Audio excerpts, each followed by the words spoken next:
হাসিনা ও জয়ের বিরুদ্ধে ৩০ কোটি ডলার পাচারের অভিযোগ, অনুসন্ধানে দুদক। বিশ্ববিদ্যালয় পঙ্গু হয়েছে, শিক্ষক নিয়োগে অনিয়ম, বলেছেন শিক্ষা উপদেষ্টা।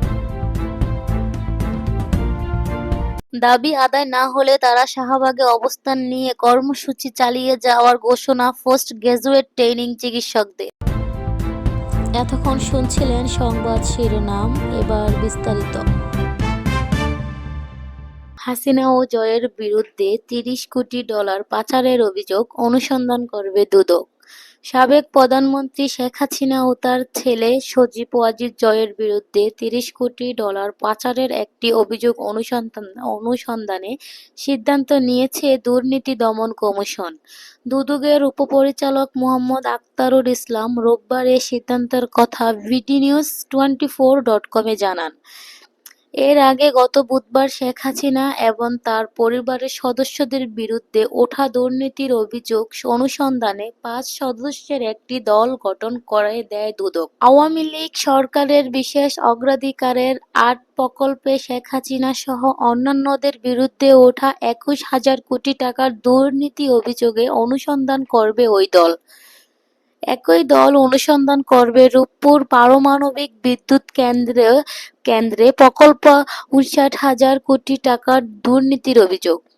দুদকের মহাপরিচালক আখতার হোসেন মঙ্গলবার বলেছিলেন, এসব দুর্নীতিতে শেখ হাসিনা, তার ছেলে সজীব ওয়াজিদ জয়, বোন শেখ রেহানা ও তার মেয়ে টিউলিপ সিদ্দিকের সম্পৃক্ততা খতিয়ে দেখবে কমিশন।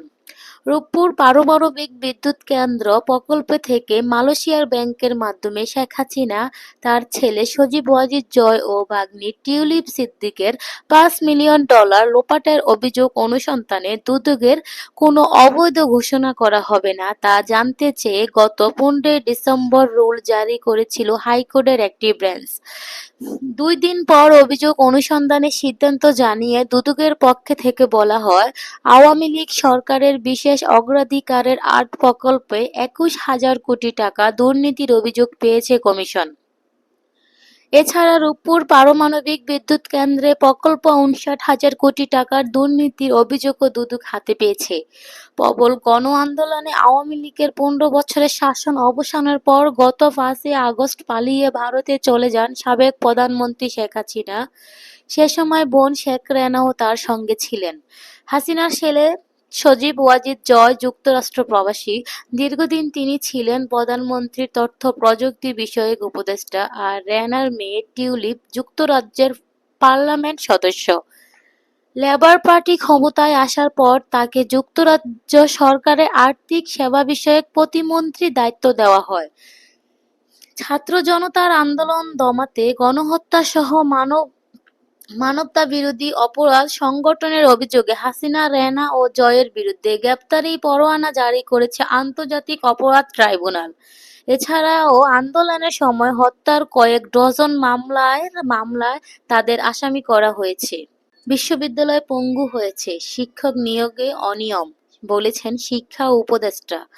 দেশে গত কয়েক দশক ধরে শিক্ষক নিয়োগে অনিয়মের চর্চায় বিশ্ববিদ্যালয়গুলোকে পঙ্গু করে দিয়েছে বলে মন্তব্য করেছেন শিক্ষক ও পরিকল্পনা উপদেষ্টা ওয়াহিদ উদ্দিন মাহমুদ। শিক্ষা প্রতিষ্ঠানগুলোতে কেবল দলীয়করণ নয়, দুর্বৃত্তায়নও হয়েছে বলে অভিযোগ করেছেন তিনি। তিনি বলেন, আমি যখন ঢাকা বিশ্ববিদ্যালয়ে শিক্ষকতা করতাম তখন শিক্ষক নিয়োগে নিয়মিত মানা হতো, কিন্তু গত কয়েক দশকে বিশ্ববিদ্যালয়গুলোতে প্রভাষক নিয়োগের প্রচণ্ড অনিয়ম শুরু হয়েছে। শুধু দলীয়করণ নয়, দুর্বৃত্তায়ন উচ্চশিক্ষা প্রতিষ্ঠানগুলোকে পঙ্গু করে দিয়েছে। রাজধানীর প্যান প্যাসিফিক সোনারগাঁও হোটেলে রোববার প্রথম বাংলাদেশ উচ্চশিক্ষা সম্মেলন ২০২৪-এর প্রধান অতিথি বক্তব্যের কথা বলেছিলেন শিক্ষা উপদেষ্টা। এ সময় দেশের উচ্চশিক্ষায় বিদ্যমান কিছু সমস্যা তুলে ধরে ওয়াহিদ উদ্দিন মাহমুদ বলেন, সরকারি বেসরকারি বিশ্ববিদ্যালয়গুলোর মানের ভিন্নতা আছে। আমাদের উচ্চশিক্ষায় যে বড় সমস্যা আছে তা বোঝা যায় যখন উচ্চ মাধ্যমিক পাশ করে শিক্ষার্থীরা, তাদের সামর্থ্য আছে, তারা বিদেশে চলে যায়। দেশে উচ্চশিক্ষা শেষেও শিক্ষার্থীদের একটি বড় অংশ কর্মহীন থেকে যায়।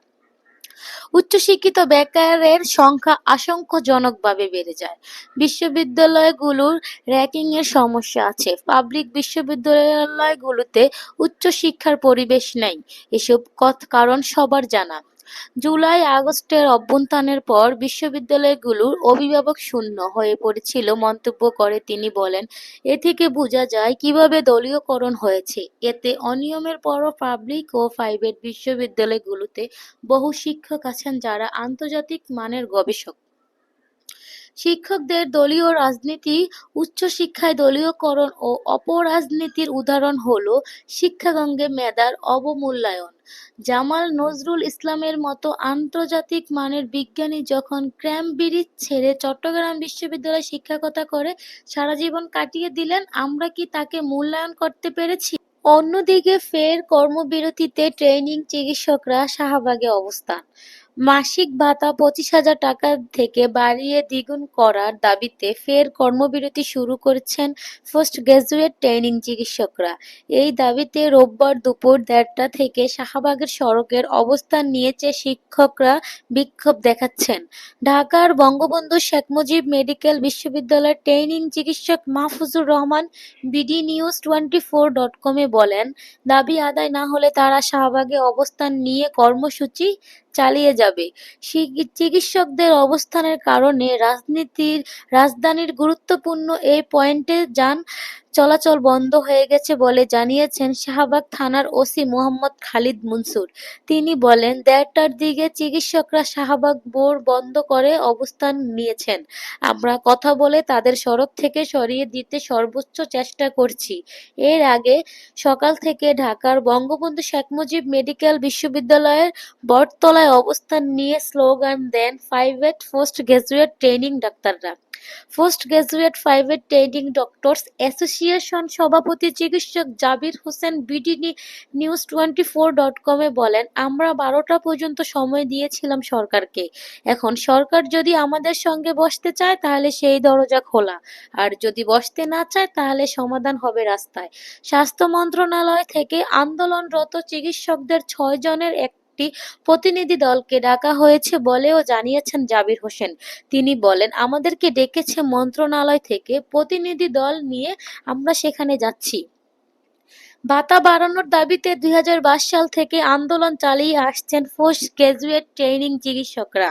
2023 সালের জুন মাসে এ দাবিতে বিশ্ববিদ্যালয়ের উপাচার্যের কার্যালয়ের সামনে অবস্থান নিয়ে বিক্ষোভ করেন 5 শতাধিক চিকিৎসক।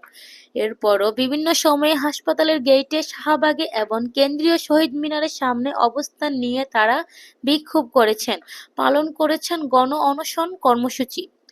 আন্দোলনের পর গত বছরের জুলাইয়ে পোস্ট গ্র্যাজুয়েট প্রাইভেট চিকিৎসকদের মাসিক ভাতা বাড়িয়ে 25,000 টাকা করার ঘোষণা দেয় তখনকার আওয়ামী লীগ সরকার। তবে ওই ভাতাও যৌক্তিক নয় বলে দাবি করে আসছিলেন ট্রেনিং চিকিৎসকরা। এর আগে তারা 20,000 টাকা ভাতা পেতেন। অন্তর্বর্তীকালীন সরকার ক্ষমতায় আসার পর আবারও ভাতা বাড়ানোর দাবি নিয়ে ট্রেনিং চিকিৎসকদের আন্দোলন শুরু হয়।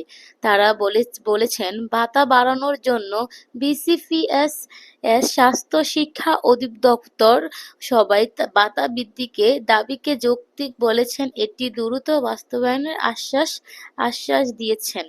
সেখানে নথিটি অনুমোদন দিয়ে স্বাস্থ্য মন্ত্রণালয়ে পাঠানোর কথা জানানো হয়, তবে সেটি আর হয়নি। তাই চিকিৎসকরা আবার অবস্থান কর্মসূচি পালন করেছেন বলে জানিয়েছেন সভাপতি চিকিৎসক জাবির। এই ছিল দুপুরের সংবাদ শিরোনাম।